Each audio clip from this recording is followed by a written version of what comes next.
ఈ రీల్ మీకు మళ్ళీ కనబడకపోవచ్చు, సేవ్ చేసుకోండి. తిరుమలలో బ్రహ్మోత్సవాలు దగ్గర పడుతున్నాయి.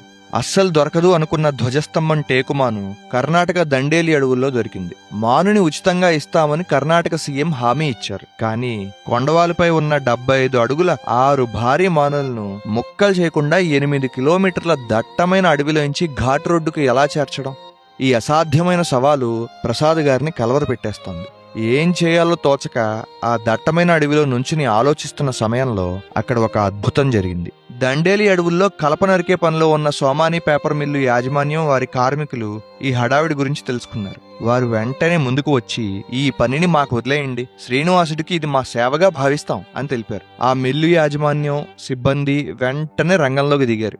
మానులకు ఎటువంటి ఇబ్బంది రాకుండా, ఏమాత్రం హాని జరగకుండా తిరుమల కొండపైకి చేర్చే ఈ పవిత్ర కార్యాన్ని తమ బాధ్యతగా తీసుకున్నారు. తరువాతి వారం రోజులు వారు అత్యంత భక్తితో తమ నైపుణ్యాన్ని చూపిస్తూ పనిచేశారు.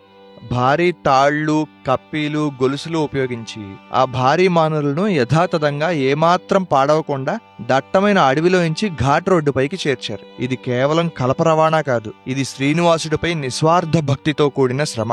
ప్రసాద్ గారు అసాధ్యమనుకున్న ఈ పనిని ఆ మిల్లు యాజమాన్యం శ్రీవారి సేవగా భావించి సుసాధ్యం చేసింది.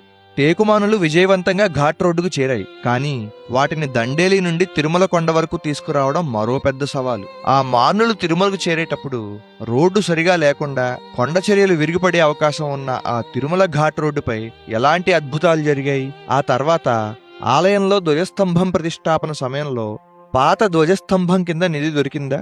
ఆ నిధి కోసం ఏం జరిగింది? ఆ అద్భుతాన్ని తదుపరి భాగంలో చూద్దాం. ఇప్పటి వరకు విడుదలైన రీల్స్ ను మన పేజీలో చూడండి.